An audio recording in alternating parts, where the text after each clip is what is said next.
मुझसे अक्सर लोग ये सवाल करते हैं कि सर आप कनाडा क्यों नहीं गए? आप you have been living in Dubai since last almost 16-17 years. तो जनरली लोग क्या करते हैं कि 5 से 6 साल वहाँ पे रहते हैं, एक्सपीरियंस लेते हैं, एक्सपोजर लेते हैं, अपनी फाइनेंशियल सिचुएशन को बेहतर करते हैं और उसके बाद पासपोर्ट लेने के लिए कनाडा चले जाते हैं, ऑस्ट्रेलिया चले जाते हैं या उसके अलावा जहाँ भी उनको मौका मिलता है वहाँ चले जाते हैं। तो आप जो है वो इतने साल से दुबई में हैं, इतनी अच्छी पोजीशन पे काम कर रहे हैं, तो आप क्यों नहीं गए? तो मैंने कहा थोड़ा सा आज इसके ऊपर बात करूँ मैं। देखें, सबसे पहली बात तो ये है कि one of the reason why I have become so successful in my life is कि मैंने कभी भी मासेस को फॉलो नहीं किया। मैं कभी भी ट्रेंड के साथ नहीं चलता कि जो सारे लोग जो कर रहे हैं मैं भी वही करना शुरू कर दूँ। मैं अपनी प्रोग्रेस को इवेल्युएट करता हूँ, मैं उसको लोगों से कंपेयर करता हूँ, क्योंकि जब आप ये करते हैं then you get to know कि आपको क्या डिसीजन लेने चाहिए और जो चीज़ तमाम दुनिया कर रही है क्या वो आपके लिए फीजिबल भी है या नहीं। जितने भी लोग कनाडा या ऑस्ट्रेलिया जाते हैं उसमें तकरीबन 70 to 80% लोग वो होते हैं, चाहे वो पाकिस्तान से जाएं, चाहे वो दुबई से जाएं। अगर मैं दुबई की बात करूं तो 70 to 80% लोग वो होते हैं जो यहाँ पे बहुत टॉप के लेवल पे नहीं होते या यहाँ पे बहुत ज़्यादा पैसे नहीं कमा रहे होते, जिनकी सैलरीज यहाँ पे बहुत ज़्यादा अच्छी नहीं होती हैं। तो उनको ये होता है कि यार कल को हमारे बच्चे जब बड़े हो जाएंगे तो इनकी स्कूलिंग का खर्चा है, तो उसको हम कैसे कवर अप करेंगे जाके। और अभी तो चलो स्कूल चला, जब हायर क्लासेस में जाएंगे, यूनिवर्सिटीज़ में जाएंगे, तो इस सैलरी की बेस के ऊपर जिस तरीके से इन्फ्लेशन इंक्रीज हो रही है इसके अंदर हम उनको आगे पढ़ने के लिए कैसे भेज सकते हैं,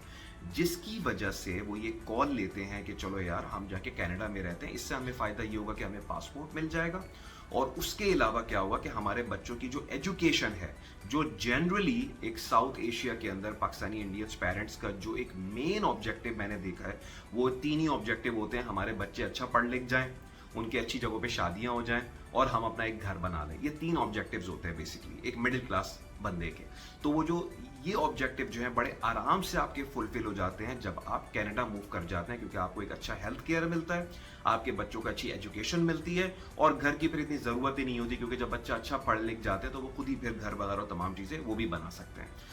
सो ये डिसीजन लेने से पहले कि मुझे कनाडा मूव होना चाहिए या नहीं मूव होना चाहिए, जो मेरे लिए सबसे डिसिसिव फैक्टर था वो ये था कि मैं यहाँ पे कितने पैसे अर्न कर रहा हूँ, मेरी कॉस्ट ऑफ लिविंग यहाँ पे क्या है, मेरी सेविंग्स यहाँ पे क्या हैं और मुझे अपना फ्यूचर यहाँ पे क्या नज़र आ रहा है। और इसमें सबसे बड़ी जो चीज़ डिफरेंस क्रिएट करती है वो है टैक्स फैक्टर।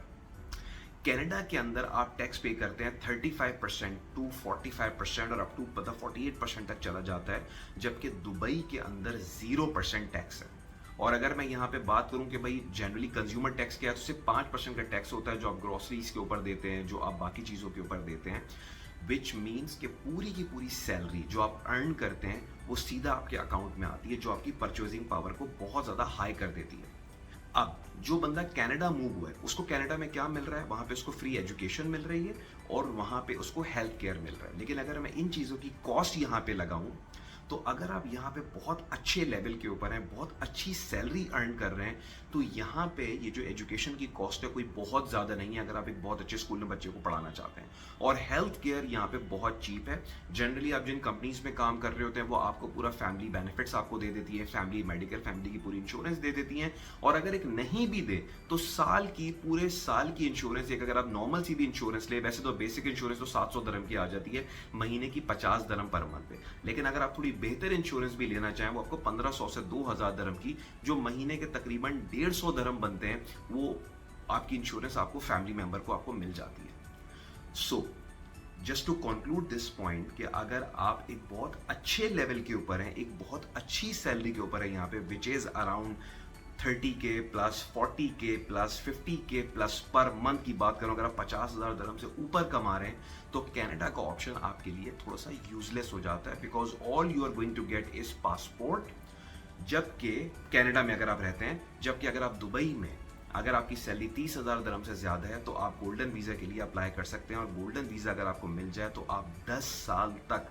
आप और आपकी फैमिली बगैर किसी जगह पे एम्प्लॉयड हुए आप यहाँ पे रह सकते हैं। तो अगर आपने एक बार गोल्डन वीज़ा ले लिया, फिर आप पढ़े 7 साल भी आप कहीं बाहर जाके रहें, आप 8वें साल वापस आएँ, आपको कोई वीज़ा लेने की ज़रूरत नहीं है, कोई एम्प्लॉयमेंट वीज़ा लेने की ज़रूरत नहीं है, आप यहाँ पे आ सकते हैं। So the whole point is कि अगर आप यहाँ पे दुबई में बहुत अच्छी सैलरी के ऊपर हैं, तो मेरा नहीं ख्याल आपको कहीं जाने की ज़रूरत है। आप यहाँ पे सेविंग्स करते रहें। कल को आपके पास जब पैसे होंगे अकाउंट के अंदर, आपकी सेविंग्स इतनी ज़्यादा हो जाएंगी कि उसके बाद आपको कल को इन्वेस्टमेंट करके भी कहीं जाना हो तो आप बड़े आराम से आप वहाँ पे जा सकते हैं। अदरवाइज़ आपकी ये अब दुबई बहुत सारे नए-नए वीज़ाज़ निकाल रहा है, गोल्डन वीज़ा हो गया और जैसी बहुत सारी चीज़ें हैं कि अगर आपको ज़िंदगी भर भी आपको दुबई में रहना हो तो आप यहाँ पे बड़ी आराम से रह सकते हैं। So always I would say कि नेवर फॉलो मास्टर्स। आप देखें, आप दोनों की कैलकुलेशन करें कि आपको कहाँ वेटेज आपको ज़्यादा मिल रहा है, कहाँ आपको बेनिफिट ज़्यादा मिल रहा है, और उसके बाद आप डिसाइड करें कि आपको कहाँ पे रहना चाहिए।